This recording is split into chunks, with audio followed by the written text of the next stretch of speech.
Fala pessoal, como é que vocês estão? Hoje eu gostaria de reagir a 2 vídeos, tá? O primeiro vai ser o do João Bétega, onde ele fala: a esquerda sabe o que é fascismo, né? Um vídeo bem interessante que vai dar uma reforçada no conceito do papagado que eu já comentei vídeos atrás, tá? Pra quem não viu, o papagado o que é?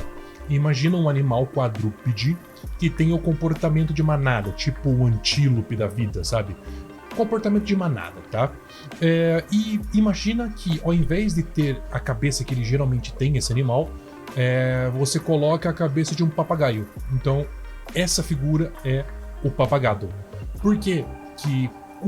Qual que é a pira do papagado? É um animal com comportamento de manada que fica repetindo o que outras pessoas falam sem entender a mínima o que essas coisas significam, tá?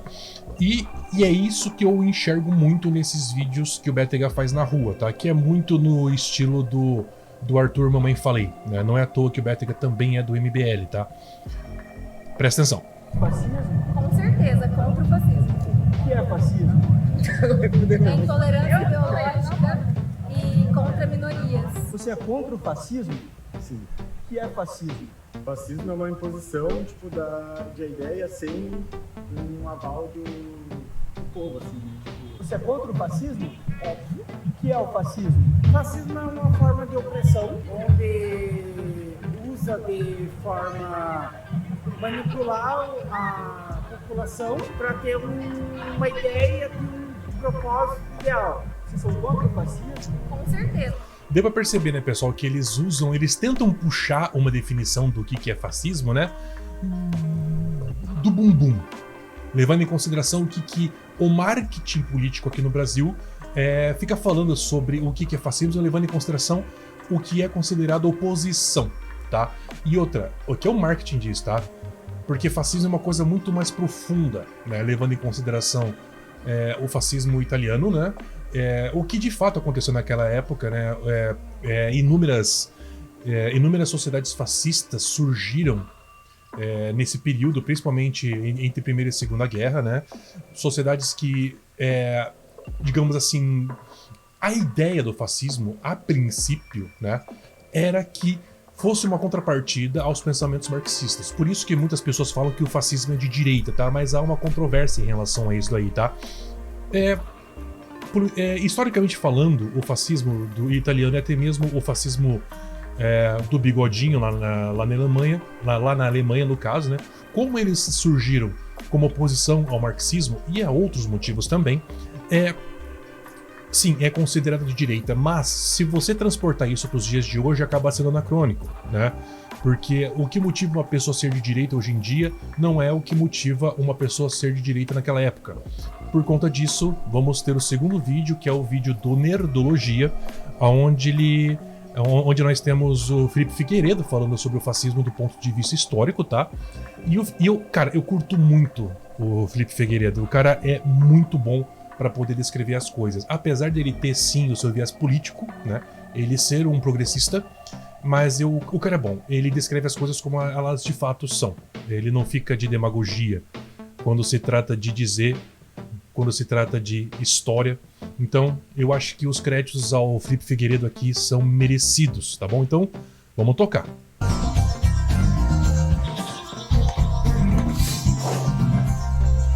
Sejam bem-vindos ao Nerdologia de História. Meu nome é Felipe Figueiredo, formado em História, colunista, podcaster, youtuber e professor. Lembrando, pessoal, ele falou colunista, não comunista, tá? É uma coisa que a galera fica pegando no pé do Felipe Figueiredo, né? Porque, assim, ele é colunista de jornal, não sei qual que é agora, né? Mas muita gente fica chamando ele de comunista por causa dessa entrada, que acaba ficando meio ambíguo por conta da velocidade com que ele fala. Então, não, ele não é comunista, tá, gente? E para entender esse feixe de gravetos, não tire os olhos da tela ao assistir esse Nerdologia sobre o que é fascismo.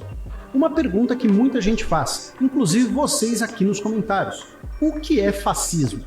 A primeira coisa é que, como em qualquer ideologia e movimento político, não existe apenas um fascismo, mas diversas variações, especialmente de acordo com cada contexto nacional.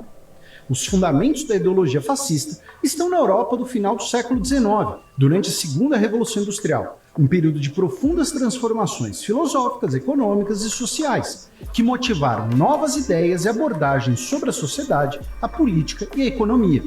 Algumas delas inspiraram ou basearam os movimentos fascistas do século XX. Por exemplo, a ideia de que as mudanças sociais da Revolução Industrial criaram uma modernidade estruturada na razão que corrompia os valores das novas gerações. Por isso, seria necessário defender perspectivas tradicionalistas ou morais de sociedade. Só uma coisa que eu queria comentar. O que o Felipe Figueiredo falou sobre pessoas serem contra as modernidades e querer manter certas tradições não necessariamente quer dizer que a pessoa ela é conservadora, né? No sentido de conservar certas coisas independente de qualquer coisa. Tá? Um tradicionalista e o conservador são duas coisas diferentes, né? Tanto que tem muita gente mais de esquerda que usa isso como argumento para atacar os conservadores. Mas nem todo conservador se encaixa em todos os elementos que vão ser exibidos nesse vídeo. Lembrando, pessoal, o fato de existir uma ou duas características de uma determinada linha de pensamento se encaixar com os pensamentos fascistas não quer dizer que ele seja um fascista. O fascismo ele é uma coisa tão única na nossa sociedade que para que você seja realmente considerado você precisa, digamos assim, dar um check nesse checklist em muitos itens, entendeu? Então não se deve usar apenas um único argumento para apontar para o amiguinho e chamar ele de fascista só porque ele discorda de você em alguns aspectos, tá? Então tome muito cuidado com isso. Para alguns dos pensadores que inspiraram os fascismos, essa modernidade era apoiada no individualismo iluminista, que deveria ser combatido pelo coletivismo, pois o indivíduo seria insuficiente para lidar com a suposta crise civilizatória da sociedade. Especificamente, um coletivismo nacionalista, sustentado no culto de costumes, de símbolos nacionais, na romantização do passado e a visão da história como uma epopeia heróica de um povo específico.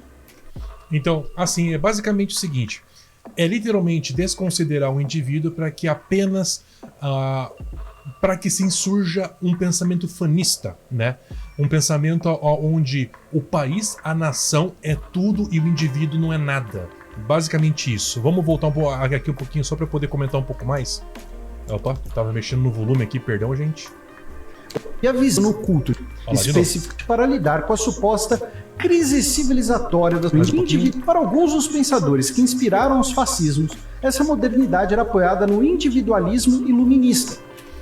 O individualismo iluminista veio logo depois do que ele chama de período das trevas, onde praticamente a igreja e a política eram uma coisa só.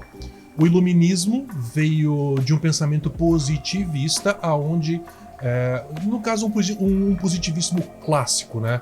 Onde o pensamento racional, né? No caso pessoas que não se pegavam apenas em religião, mas tinham um pensamento um pouco mais eu não digo científico, mas os positivistas clássicos eles tinham um pensamento um pouco mais cético em relação às coisas, né?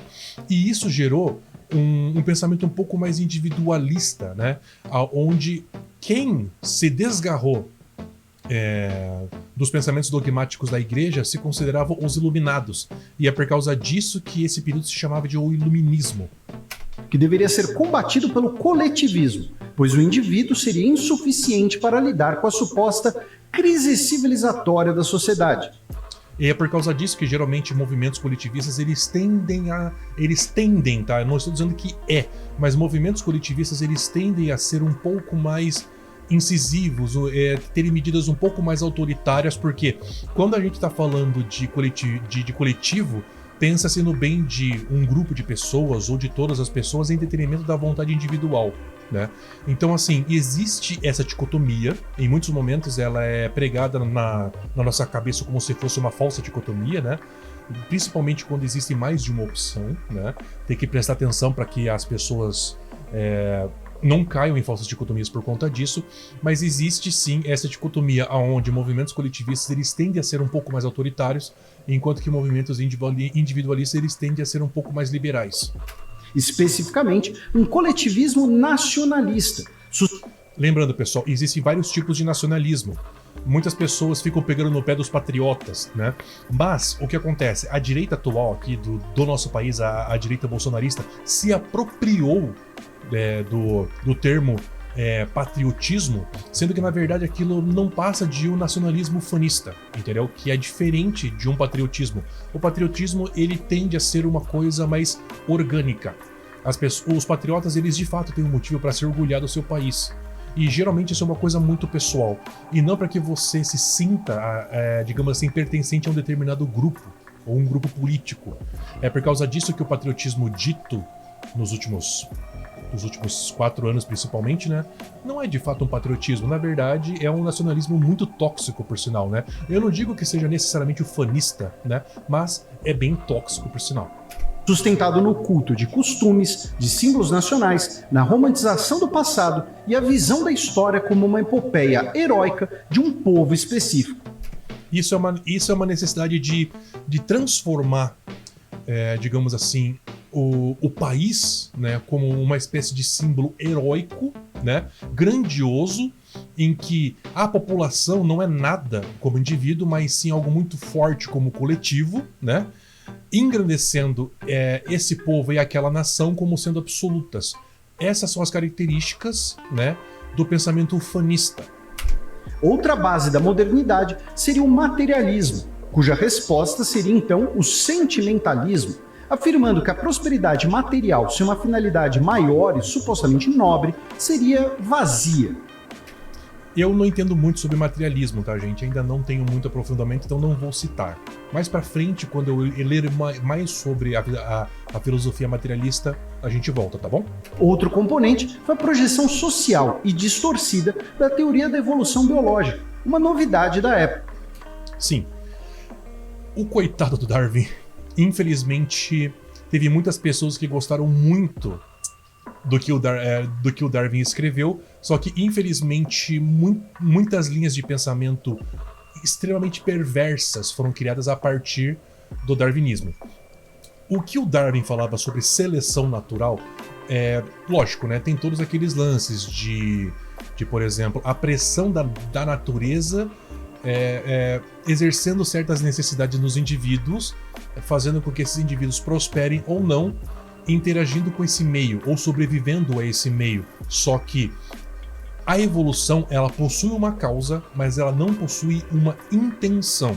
E são duas coisas diferentes. Causa é diferente de intenção, tá legal? No caso da seleção natural, a evolução, ela tem causa, mas não possui intenção. Guardem muito bem isso, porque ao contrário do que o próprio Darwin falava sobre a seleção natural e o darwinismo, né, propriamente dito, né, vertentes filosóficas e muito maldosas, como por exemplo, esqueci o nome agora, a eugenia, né? A eugenia, ela tenta, de uma certa forma, usar os mecanismos da seleção natural para poder, digamos assim, fazer certos tipos de indivíduos que são considerados ideais segundo o ponto de vista de uma pessoa que, na minha opinião, era muito doente. Vocês sabem muito bem do que eu tô falando. Ou seja, a partir do momento em que tem uma idealização de indivíduo e você força a proliferação desse ideal de indivíduo, já descaracteriza a causa e a não intenção. Aqui existe sim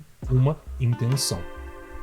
Para alguns darwinistas sociais, as sociedades estariam num estado de permanente competição, e sociedades fracas ou indivíduos seriam extintos na luta pela sobrevivência do mais apto. Isso justifica...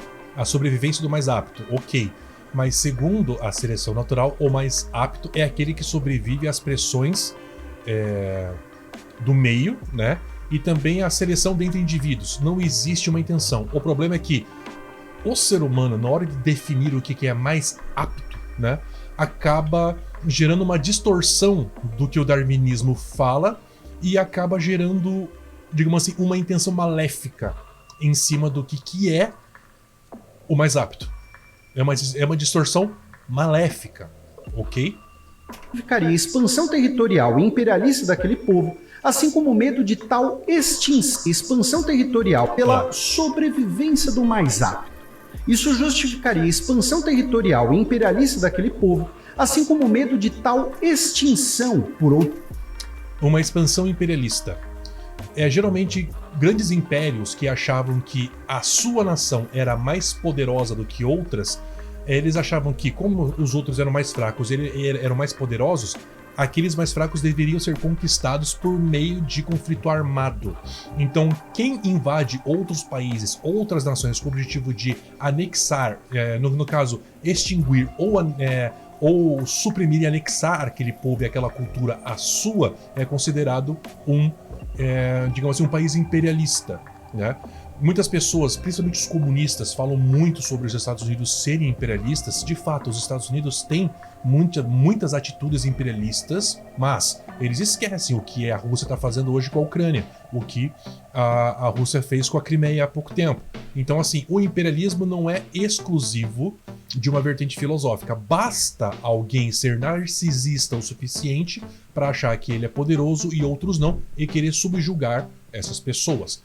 Então, quando alguém fala que somente uma determinada vertente filosófica é imperialista, essa pessoa, ela está querendo te enganar. Outro povo, por inimigo ideológico ou por um complô. Todos esses aspectos vão se juntar como a essência do que, nos fascismos, seria a sociedade capaz de lidar com as mudanças do período. Uma coletividade nacionalista unida por tradições e por sentimentos, em permanente estado de guerra, em que a paz é traição nacional, movida pela percepção de conquistar ou afirmar sua superioridade em relação a outras sociedades, com o objetivo final apoteótico. Então tudo isso, pessoal, é utilizado até hoje. Muitos países gostam de impor a sua supremacia a outros países, e é lógico que motivados por coisas diferentes. A nossa sociedade ela é muito mais civilizada, né?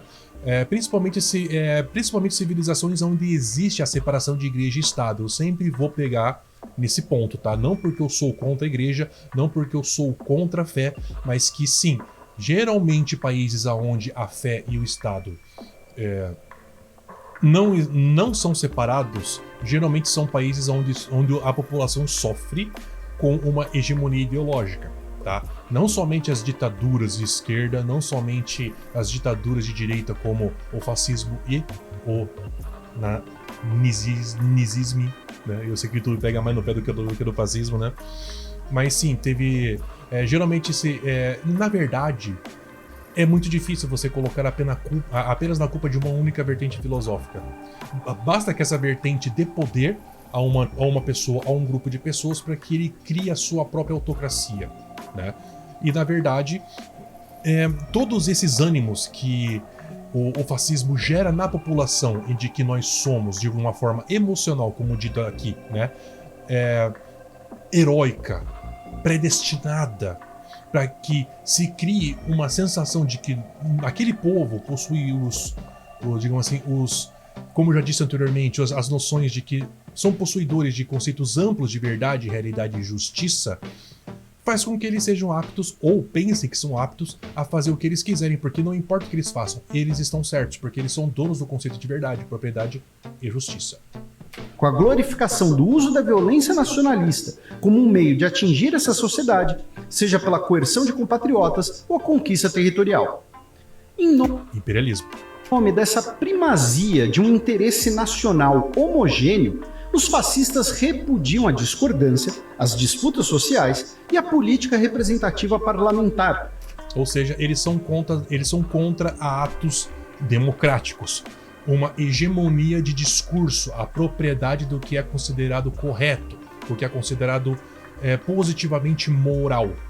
Basicamente isso, uma hegemonia de discurso, a apropriação do conceito de verdade, realidade e justiça, mais uma vez. Com argumentos sentimentais. Essa é a origem. Sempre sentimentais. É por causa disso que pessoas fundamentalistas odeiam os céticos.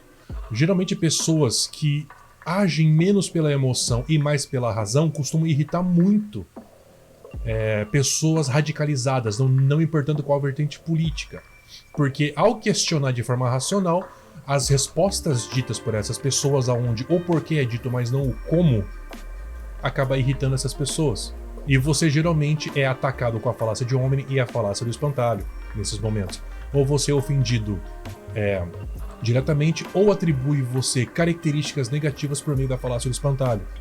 Então é muito importante que as pessoas aprendam quais são as falácias argumentativas, justamente para não cair nesses discursos emocionados de pessoas que são projetos de fascistoide. Sei lá se isso existe. Origem, inclusive, da simbologia do fascismo, baseado na representação romana para o poder coletivo executado via o Estado. Um indivíduo, um feixe, é facilmente quebrado. Um agrupamento nacional de feixes seria inquebrável. Inicialmente, as ideias fascistas não ganharam muitos simpatizantes, com economias europeias prósperas e sociedades menos radicalizadas, o que hoje chamamos de Belle Époque. Os movimentos políticos fascistas organizados ganharam força em um contexto histórico específico, Presta atenção nisso aqui, gente. relacionado com 3 eventos. Primeiro, a imensa perda de vidas, devastação e destruição econômica da Grande Guerra. É muito comum esses grupos utilizarem de acontecimentos trágicos para poder atribuir a culpa desses acontecimentos aos seus opositores políticos ou a uma classe de pessoas que eles querem desumanizar. Então, é muito comum eles fazerem isso utilizando, lógico, de argumentos emocionais, tá? Para que eles angareiem massa de manobra. As tecnologias e a capacidade industrial modernas, que eram tidas como inovação para o conforto e para a maravilha da sociedade, agora eram vistas como maneiras de destruição e de morte. Sim, não é à toa que muitas das tecnologias hoje em dia, antes de tudo, foram utilizadas para uso bélico, né? Tanto que algumas pessoas que, por exemplo, falam que armas de fogo foram feitas para matar e que por causa disso elas não devem ser usadas, né? É um argumento meio fraco, porque se a gente fosse tirar da nossa vida tudo que foi criado para matar a princípio, ia ficar um pouquinho difícil de viver em um mundo moderno como hoje. O sentimento de desamparo e de revolta tomou parte das sociedades, especialmente dos países derrotados que, além da destruição, conviviam com a humilhação. A Itália e a Alemanha são 2 exemplos muito claros disso, né? Se você estudou história aí, né? Se bem que a Primeira Guerra Mundial não é a mais popular de todas, né? Mas quem sabe o que aconteceu com a Alemanha depois da Primeira Guerra, por ela ter sido responsabilizada por tudo que aconteceu de ruim na Primeira Guerra, o Tratado de Versalhes, que simplesmente obrigava a Alemanha, obrigava não, mas de uma certa forma obrigação, né? Mas dava inúmeras sanções à Alemanha, principalmente em relação ao número de soldados que ela podia ter no seu exército, assim, principalmente por conta de um sentimento nacionalista, né? Por conta do novo estilo de governo que tinha sido instaurado durante o período da Primeira Guerra, e esse novo governo jogou a toalha, enquanto que os alemães eles achavam que eles poderiam ganhar. Então gerou um sentimento de revolta muito grande que, ao mesmo tempo, né, por consequência no caso, acabou dando muita voz ao bigodinho anos depois, sabe? Então, a relação de causa e consequência aí é muito clara. Outro aspecto importante do conflito foi ter sido uma guerra total, ou seja, uma guerra entre sociedades e economias, disputada não apenas em campos de batalha, mas também com cidades e civis como alvos. Isso vai motivar a defesa pelos fascistas de sociedades militarizadas desde a infância. Ser um nacional era sinônimo com ser um soldado, um legionário, um cruzado, ou a mãe de um. Então, pelo fato da Primeira Guerra ter sido muito cruel, não existia muita ética. Tá certo que é difícil falar de ética em guerra, né? Mas hoje em dia existe o conceito de crime de guerra, né? Onde muitas pessoas são capazes de sofrer muitas punições caso essas pessoas cometam enquanto estão em conflito, por assim dizer. Então existe uma ética inclusive na guerra. Durante a Primeira Guerra essas éticas não eram tão existentes assim, né? Tanto que muitas coisas relacionadas aos direitos humanos, principalmente envolvendo os direitos civis e também os direitos fraternais, existiram para evitar com que os acontecimentos ocorridos da Primeira e Segunda Guerras acontecessem novamente. Principalmente nas trincheiras, gás mostarda, foram coisas extremamente cruéis. Não foi à toa que o uso de armas químicas e armas biológicas são considerados crimes de guerra hoje em dia. Muito cruel mesmo, sabe? E então esse sentimento de que pessoas inocentes durante a guerra não fossem mais vítimas transforma todo mundo em soldado. É basicamente essa linha de pensamento. Finalmente, onde antes existiam apenas 3 impérios, agora eram 11 países.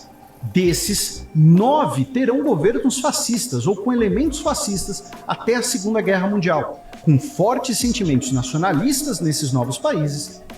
Sentimentos nacionalistas ufanistas, né? O sentimento ufanista tem que ser muito forte nesse nacionalismo tóxico. Não necessariamente você ser um patriota, né?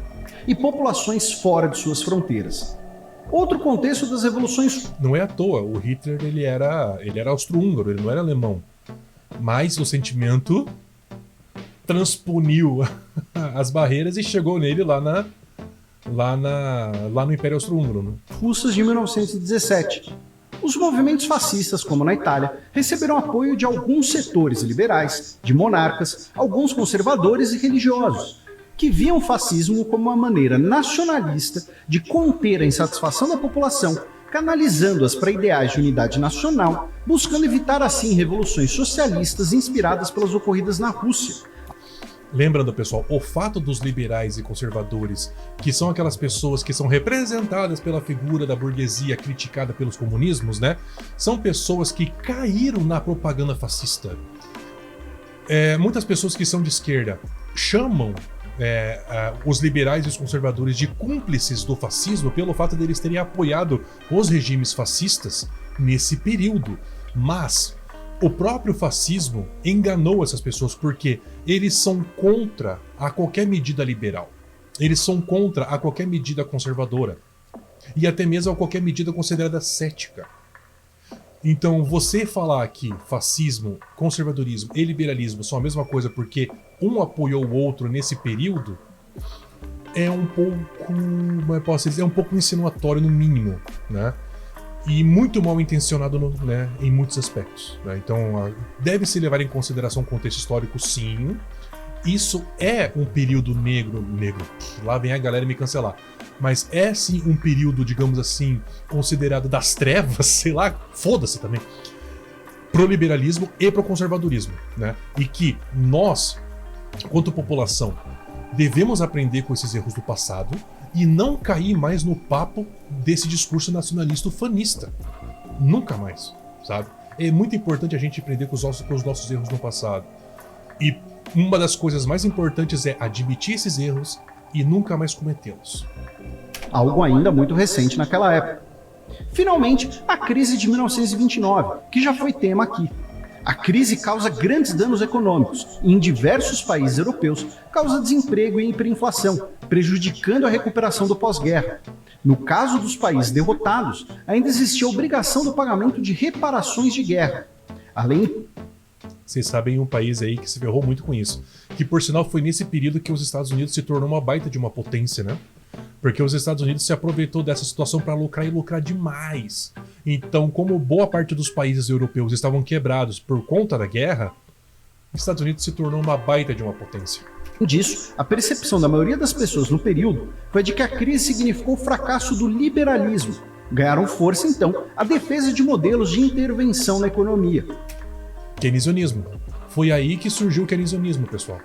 Na perspectiva dos fascistas, o capitalismo autárquico, ou seja, uma suposta necessidade da introdução do nacionalismo no capitalismo, com economias com empresas e bancos privados, tendo o Estado como sócio, principal cliente e protetor, algo às vezes chamado de capitalismo iliberal ou autoritário.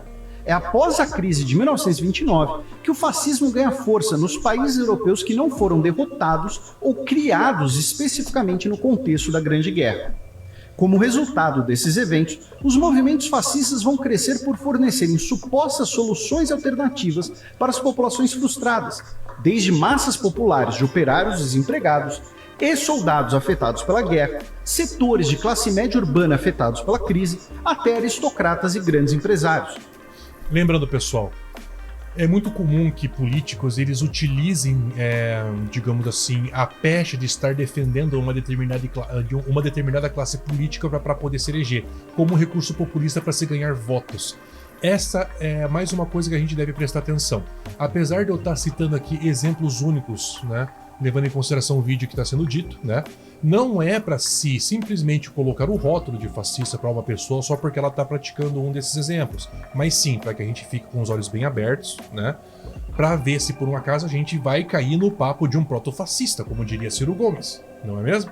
Então, levando isso tudo em consideração, a gente precisa prestar muito atenção quando uma pessoa ela decidir ser representante de uma determinada classe para poder obter votos na base do populismo.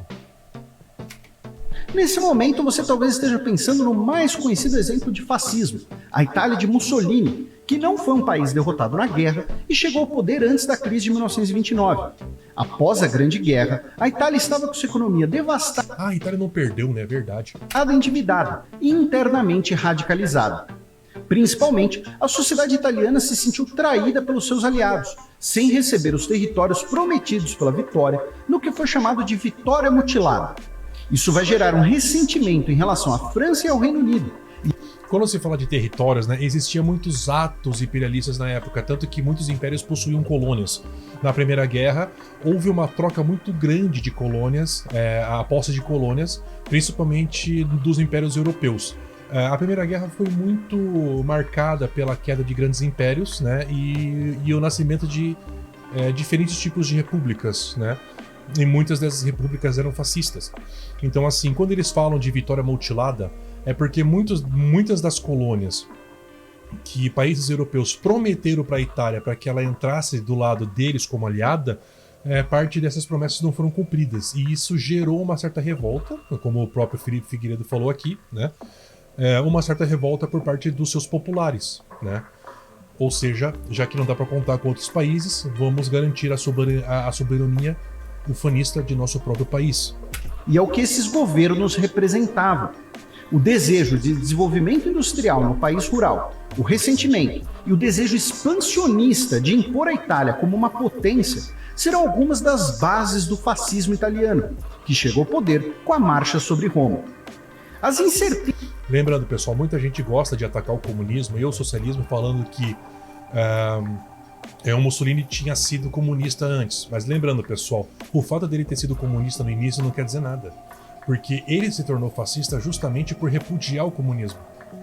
Então tem que tomar muito cuidado na hora de fazer certas afirmações. E o fato dele ter sido comunista no começo não quer dizer que o fascismo seja de esquerda.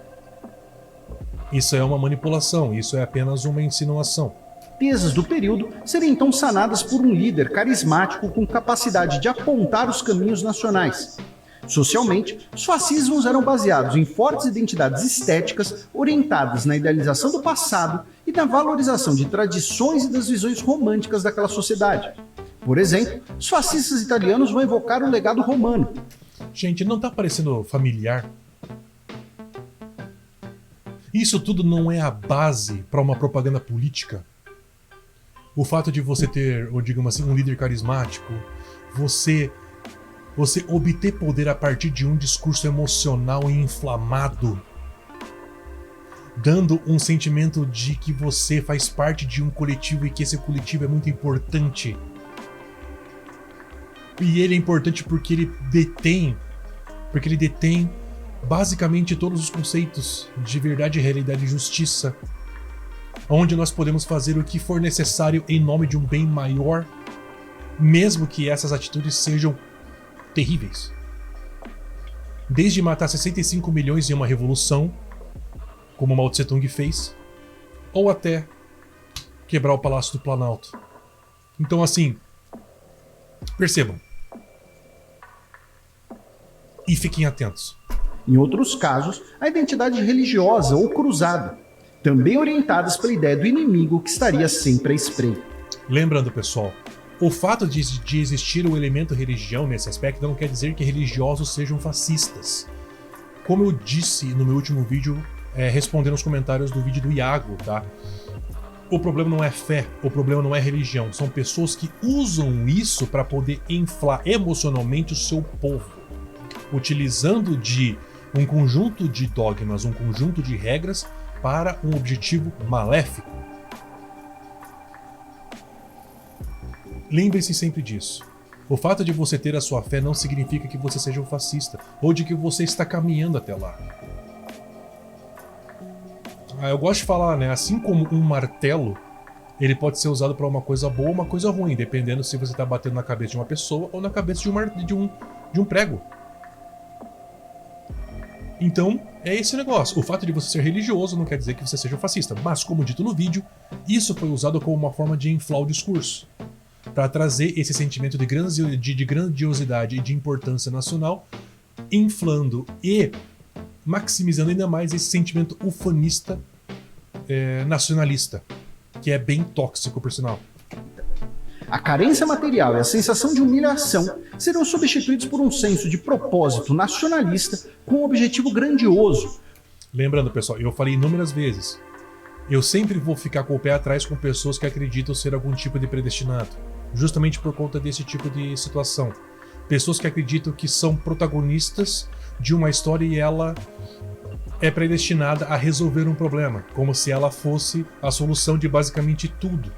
Isso, pessoal, é narcisismo.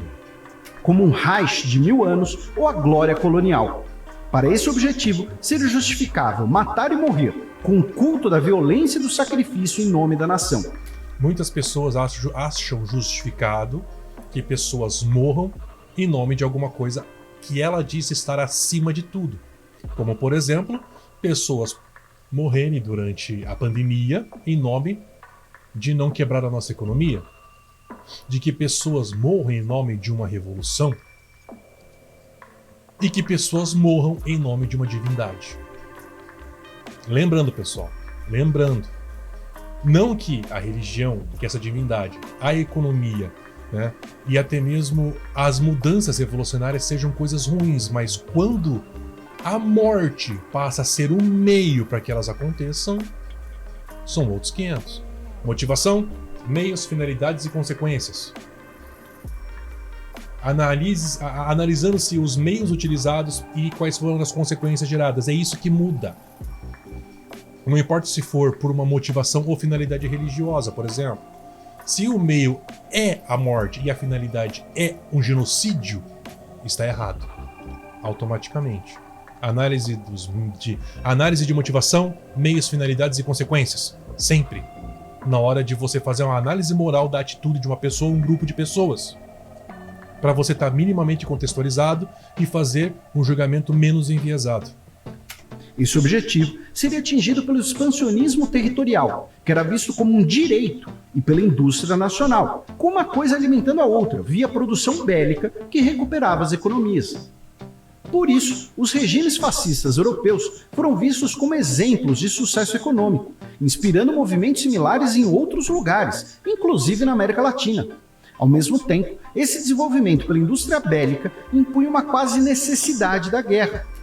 Quero ver quem acerta aí. Quem foi o líder popular que implementou um fascismo no Brasil? Quero que vocês deixem aqui nos comentários.